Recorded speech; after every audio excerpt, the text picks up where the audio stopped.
Hey, what's up guys? Welcome back once again। एक लड़का जो पूरी तरह से अपनी जिंदगी से हार चुका है, यहाँ तक उसकी गर्लफ्रेंड ने उसे ये कहकर छोड़ दिया कि अब वो नशेड़ी बन गया है। ब्रैंडन को ये सुनकर बेहद अफसोस होता है क्योंकि उसके पेट में जो बच्चा है वो उसका है और अब वो उसे छोड़ने की बात कर रही है, पर वो नहीं मानी और जाने को कह दिया। वहां से निकलकर वो सीधा बार में गया और खूब नशा किया। इतना किया कि वो खुद के पैरों पर खड़ा तक नहीं हो पा रहा है। गार्ड ने उसे धक्का मारकर फेंक दिया और तब उसका दोस्त आकर चलने को बोला, पर उसने उसे चाटा मार दिया जिससे चिढ़कर वो भी उसे वहीं हाल में छोड़कर चला गया। रास्ते में ब्रैंडन को एक खुली कार दिखी। अपनी पुरानी आदतों से मजबूर उसने धीमी से कार के अंदर घुसने की कोशिश की, लेकिन दूर खड़ी एक पुलिस कार को देखते हैं ये उन्हीं का जाल था जिसमें वो फाइनली फंस गया। अब जेल में 3 हफ्ते बिताने के बाद उसने अपनी माँ को फोन करके कहा कि उसकी जमानत ले ले क्योंकि अब उसे यहाँ नहीं रहना। हर बार उसकी माँ यही तो करती हुई आ रही है, इसीलिए इस बारी भी उन्होंने वही किया। लेकिन अंत में उसे एक लिफाफा देकर कहा कि शाम होने से पहले इस घर को छोड़ देना। ब्रैंडन ने जब लिफाफा खोला उसमें चंद डॉलर थे। उसकी जिंदगी की कीमत थी वो, यही मोल है उसका और शायद हर उस इंसान का जो ऐसे ही नशे में धुत रहता है। 2 महीने के बाद उसे खबर मिलती है कि अलीना ने एक बच्चे को जन्म दिया है। ये जानकर वो बहुत खुश हुआ, सीधा हॉस्पिटल पहुंचा, लेकिन सिर्फ शीशे के इस पार से ही अपनी उस नन्ही सी बच्ची को वो देख पाता है।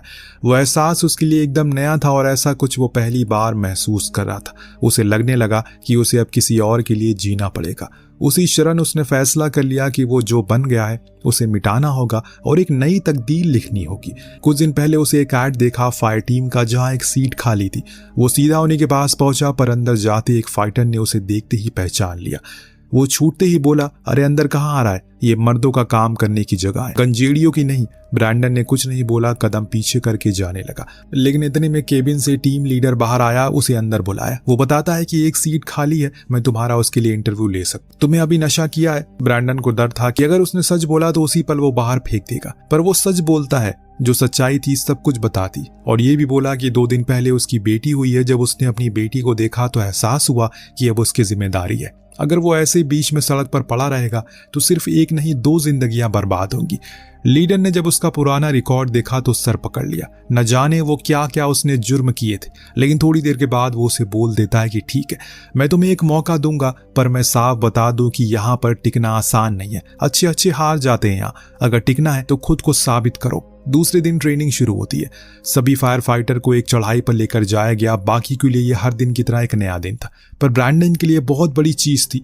शुरुआत में तो ठीक था, लेकिन जैसे जैसे वो ऊपर चढ़ाई करता है उसका शरीर जवाब देने लगता है। पैर कांपने लगे थे, फेफड़े मानो अभी बाहर आ जाएंगे। बाकी के लोग बहुत आगे निकल गए, लेकिन वो वहीं लड़खड़ाता रहा।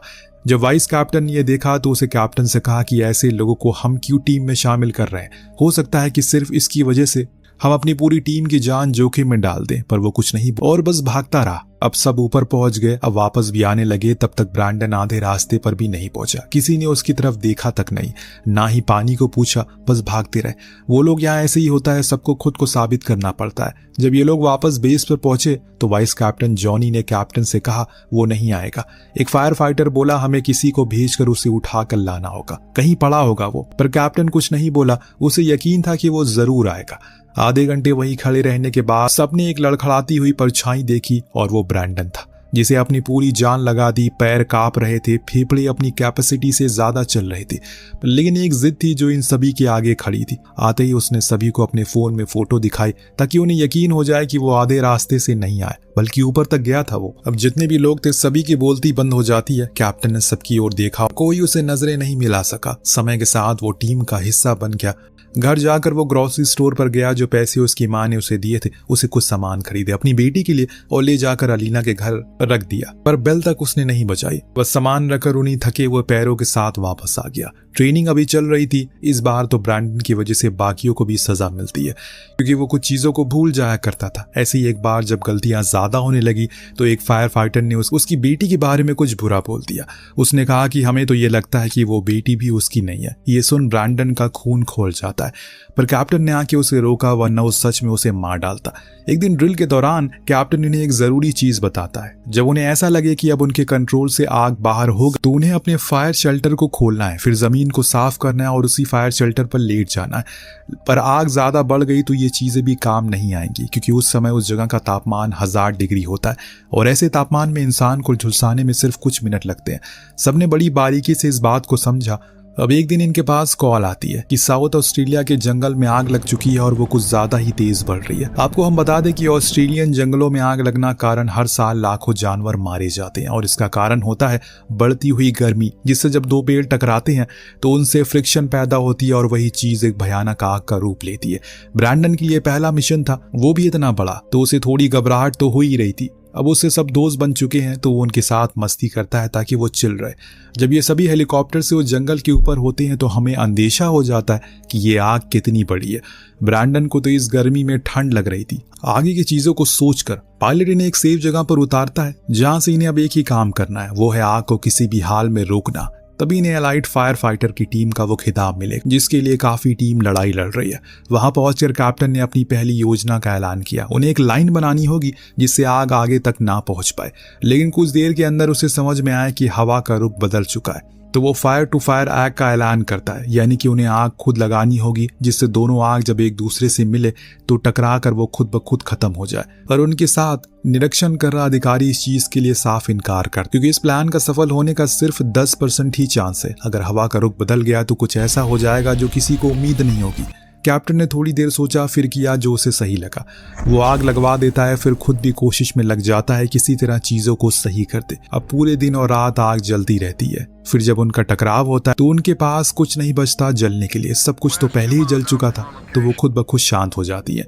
दूसरे दिन उसी जले हुए जंगल के बीच से होती हुई टीम अब वापस जाने लगी। सब कुछ जल गया है, लाखों जानवर, पेड़ पौधे, जमीन, सब कुछ। तभी अचानक माइक के ऊपर एक जला हुआ पेड़ गिरने वाला था कि ठीक उसी समय ब्रैंडन उसे पीछे खींच लेता है और उसकी जान बचा लेता है।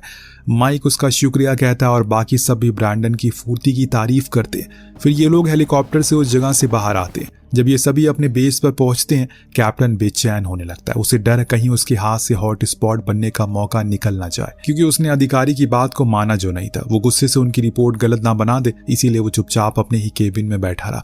कुछ समय के बाद एक अधिकारी उनके पास आया और सीधा केबिन में घुस गया।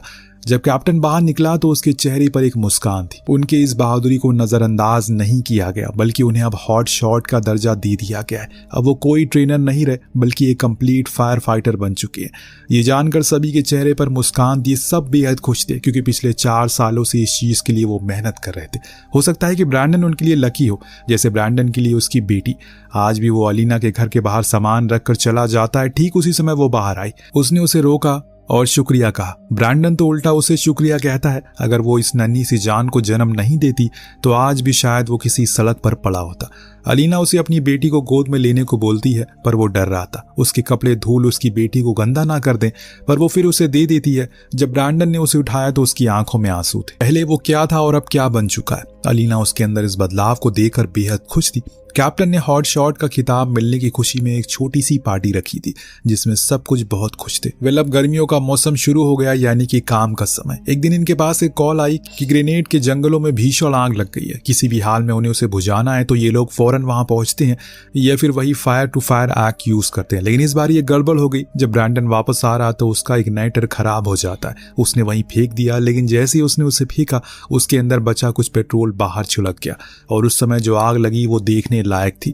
जिस जगह पर वो खड़ा था वहां भी वो आग आ गई। शुक्र है कैप्टन का वो ठीक समय पर उस तक पहुंच जाते हैं उसे ले जाने के लिए, लेकिन ब्रैंडन तो इतना ज्यादा पैनिक कर गया था उस आग को अपनी तरफ आते हुए देखकर कि वो एक पेड़ से टकरा गया और वहीं गिर गया। अब उसका पैर खड़ा होने का नाम नहीं ले रहा है, बार बार वो कोशिश कर रहा है। उधर से कैप्टन चिल्ला रहा है, जल्दी आओ वरना मर जाओगे। ब्रैंडन करे तो करे क्या। जब कैप्टन ने देखा कि अब वो सच में मर जाएगा तब उसकी जान बचाने के लिए वो खुद की जान जोखिम में डालते हैं। उसे खींचते हुए उस जगह से बाहर लेकर आए। इसी को टीम वर्क कहते हैं। वापस जब ये लोग वापस पहाड़ी पर बैठे और जलते हुए जंगल को देख रहे थे, उस दौरान ब्रैंडन कैप्टन का शुक्रिया कहता है। वरना आज वो मर जाता। आज भी आग बुझी नहीं, अब अंधेरा हो गया है, इसीलिए इन लोगों को वहां अब नीचे जाना होगा। पर दूसरे दिन इन्हें एक दूसरा मिशन मिल जाता है। उसी पहाड़ पर एक सदियों पुराना पेड़ है, तकरीबन 1000 साल पुराना। उन्हें किसी भी हाल में उसे जलने से रोकना है और आज का मिशन उनका यही है। अब वो वहां पहुंचते हैं। कैप्टन सबसे पहले इनके पहले स्टेप लेने को कहता है। सबसे पहली चीज, अगर किसी भी चीज को आग से बचाना है तो उसके पास एक घेरा बना दो या फिर एक गड्ढा। तो अब सब लोग मिलकर उस पेड़ के चारों तरफ एक गहरी लाइन बनाते हैं जिससे आग वहां तक पहुंच नहीं पाए। इसके बाद वो खुद से वहां एक छोटी सी आग लगा देते हैं, वही पुराना तरीका फायर टू फायर वाला। सब कुछ हो जाने के बाद इन्हें अब बस इंतजार करना था। कुछ ही समय के अंदर वो असली आग की जगह इन तक पहुंच जाती है और वो तेजी से उस जगह पर मौजूद पर पेड़ों को जला रही थी। तभी अचानक हवा का रुख बदल गया और ऊंची ऊंची चिंगारें उठने लगी। एक समय के लिए इनकी सांसें थम गई। ये क्या हो गया? कहीं इनका वो प्लान फेल ना हो जाए। लेकिन फिर वो हवा रुक जाती है और आग को भी जब कुछ नहीं मिलता जलने को तो वो खुद ब खुद खत्म हो जाती है। इन्होंने उस पेड़ को बचा लिया था। एक और मिशन इनका पूरा हो गया। सब वापस आने लगे। ठीक उसी समय ब्रैंडन के पैर एक रिकटेल सांप काट लेता है। वो बहुत ही जहरीला था जिसके कारण उसकी चीख निकल गई। अरे बचाओ यार मुझे, मैं मर जाऊंगा। कैप्टन उसे फौरन हॉस्पिटल लेकर पहुंचा। जहां अंदर ले जा रही नर्स को जब पता चला कि उसने जन पर पेड़ को बचाया है तो वो खुशी से बोली, अरे वहीं तो मेरे हस्बैंड ने मुझे प्रपोज किया था। मैं तो कहती हूँ कि जल ही जाता। मनहूस था वो, मेरा डिवोर्स हो गया। और इधर ब्रैंडन के जान के लाले पड़े हैं और उसे अपने पति की पड़ी है। अजीब औरत है ये। अब यहाँ एक दिक्कत आ गई थी। दर्द इतना ज्यादा बढ़ जाता है कि दर्द की दवा देने को बोला, लेकिन ब्रैंडन ने मना कर दिया क्योंकि उस दर्द की दवा में मिला हुआ था नशीला पदार्थ। उसके अंदर उस गंजेड़ी को फिर से कहीं से वो जगा ना दे और उसे बिना दवा के ही ऑपरेशन कराना पड़ा। उसकी आंख माइक के खर्राटों से खुली जो वहीं सो रहा था। एक बॉटल फेंककर वो उसे नींद से जगाता और तब माइक उसे एक तोहफा देता है। वो उसके लिए उसी रैटल स्नेक की टेल काट कर ले आया था जिसने उसके भाई को काट लिया और इसे कहते हैं दोस्ती। ठीक तभी वहां नर्स आ गई और फिर क्या था, शुरू हो गया माइक का फ्लर्ट। मतलब बंदे ने उसी नर्स को सेट कर लिया। दोस्त अधमरी हालत में लेटा हुआ है। ऐसा भी दोस्त ना हो। खैर कुछ देर के बाद अलीना और ब्रैंडन की मॉम भी वहां आती है जो अपने बेटे को देखकर उस पर गर्व महसूस करती है। उन्होंने बोला जब वो उसे घर से गया था तो वो कुछ और ही था और जब वो उसे देखने आई तो वो पूरी तरह से बदल चुका है। ये सुनकर ब्रैंडन की सारी मेहनत रंग लाती है। यहाँ न्यूज़पेपर में उसका नाम भी छपता है और आज पूरी टीम का सब उन्हें हीरो की तरह देखने लगते हैं। लेकिन उसकी माँ को उसकी फिक्र भी थी क्योंकि वो चाहती थी कि वो कोई खतरे वाली नौकरी ना करे और उनके अलावा इस दुनिया में उसका कोई नहीं है। ब्रैंडन के दिमाग में भी ये बात घुस जाती है और वो ठीक होने के बाद कैप्टन से मिलकर उन्हें बताता है वो टीम को छोड़कर एक कंस्ट्रक्शन टीम ज्वाइन करना चाहता है क्योंकि उसे अब ऐसे खतरे मोड़ नहीं लेना है। कैप्टन को बुरा लगा।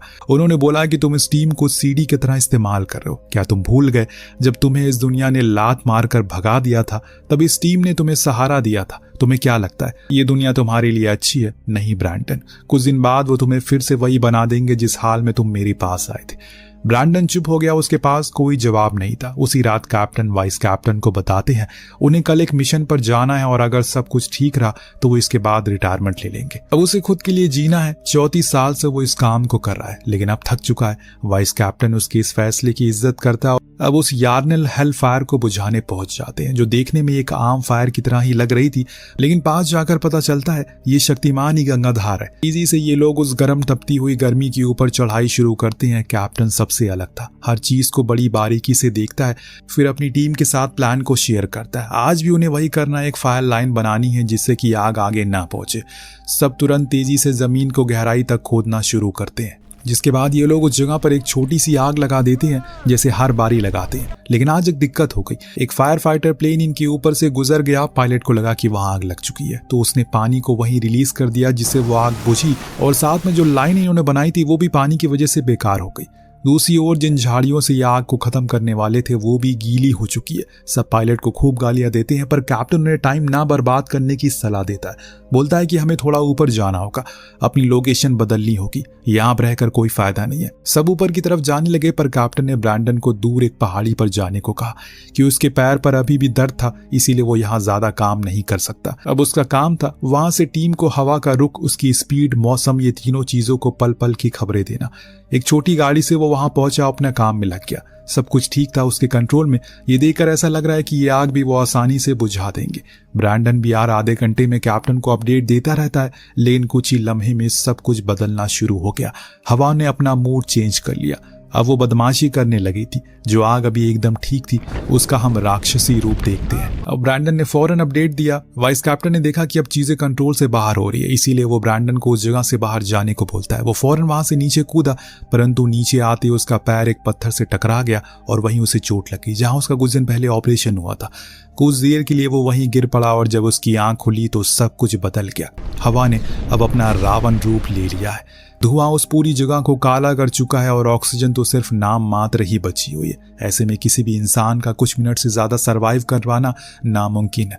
पर ब्रैंडन उसी स्मोक में भागता रहता है। इधर जब उसकी टीम इंतजार करते करते थक जाती है तो उन्होंने नीचे मौजूद, लेकिन ठीक तभी वहां पर वो गाड़ी वाली आग को चीरते हुए आता है और उसे उस जगह से बाहर निकाल कर ले जाता है। वो तो बच गया पर उसकी टीम की मुसीबत गिर जाती है। जिस पहाड़ी से चढ़कर वो लोग उस तरफ जाने वाले थे, उस पार आग ने अपना बसेरा जमा लिया। हर कुछ सेकंड में हवा अपना बार बार रुख बदल रही है, जिससे अब पूरा जंगल गर्म भट्टी की तरह धधक रहा है। कैप्टन ने पीछे अपनी टीम को देखा जिसमें अभी नौजवान लड़के थे। इतनी जल्दी वो हार नहीं मानेंगे। उसने सभी से चीखते हुए बोला, बॉयज याद रखना, सबको खुद के साथ दूसरों को भी बचाना है, किसी को कुछ नहीं होगा जब तक मैं जिंदा हूं। ये उसके शब्द थे। कैप्टन ने रेडियो से फायर प्लेन को बार बार अपनी लोकेशन बताई क्योंकि अब वही उसकी एक उम्मीद थी। पीछे उसकी टीम अपने आसपास की झाड़ियों को साफ करने में लग गए। फिर अपने नीचे की जमीन भी साफ करने लगे क्योंकि उन्हें अब ये लगने लगा है कि इन्हें हो सकता है कि फायर शेल्टर का सहारा लेना पड़े, जिसका इन्होंने न जाने कितनी बार प्रैक्टिस की थी। कैप्टन अभी भी ऊपर ही देख रहा था। उसने फिर पीछे देखा अपनी टीम को। अब उनके चेहरे पर देख लेते हैं, वो पूरी तरह से टूट चुके हैं। उसने शायद गलत मोड़ ले लिया, यहाँ तक उन्हें आना ही नहीं चाहिए था। तभी इन्होंने देखा कि आग उनकी उम्मीद से ज्यादा तेजी से उनकी तरफ आ रही है। इसे ये लोग फौरन जमीन पर लेट गए और फायर शेल्टर को ऊपर से ढक दिया। सब बस ईश्वर को याद करने लगे। वाइस कैप्टन और कैप्टन अभी भी अपनी टीम को हिम्मत दे रहे थे।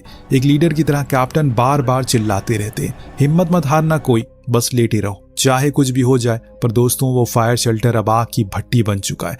जितनी उसकी क्षमता थी उससे ज्यादा तापमान हो चुका है। तभी एक फायर फाइटर ने माइक को आवाज लगाई, बोला, भाई अब सांस नहीं आ रही है यार। माइक ने हिम्मत रखकर कहा, बस ईश्वर को याद करो और शांत हो जाओ। वहां दूर सुरक्षित बैठा ब्रैंडन बार बार रेडियो से अपनी टीम से मेंबर से बात करने की कोशिश करता है, लेकिन पहले रॉबर्ट, फिर जॉनी, फिर सैंडी, फिर माइक और अंत में कैप्टन का भी कनेक्शन टूट गया। उसकी आंखों के आंसू किसी पानी के झरने की तरह गिरने लगते हैं। आग बुझी तो वो बिना किसी ऑक्सीजन मास्क के उनकी ओर भागा और जब वो गया तो सिर्फ 19 फायर शेल्टर पड़े थे। आसपास कुछ गले हुए उपकरण थे। उन फायर शेल्टर के अंदर जले हुए शव जिंदा जले थे। दुनिया में अगर सबसे दर्दनाक मौत होती है तो वो जिंदा जलना होती है। सोचकर इंसान की रूह कांप जाती है। 20 लोगों की टीम में सिर्फ एक बचा, ब्रैंडन, जो शायद अब कभी इस जख्म से उभर नहीं पाएगा। उसने अपने परिवार खोया। वो लोग जिन्होंने उसे दोबारा जिंदगी दी थी, आज वो उनकी जान तक नहीं बचा सका। ये अफसोस उसे हर दिन मारता रहेगा। 19 लोगों का परिवार उजड़ गया। दोस्तों, ये पूरी कहानी एक सच्ची घटना पर आधारित है। सच में 19 लोगों ने खुद की कुर्बानी दी, जिनकी निशानियां आज भी उस पहाड़ पर मौजूद है। इसी के साथ ये इमोशनल कहानी यहीं पर खत्म हो जाती है। आपको कहानी कैसे लगे हमें कमेंट करके जरूर बताएगा। मिलते हैं अगली वीडियो में। Thank you so much watching. Peace out.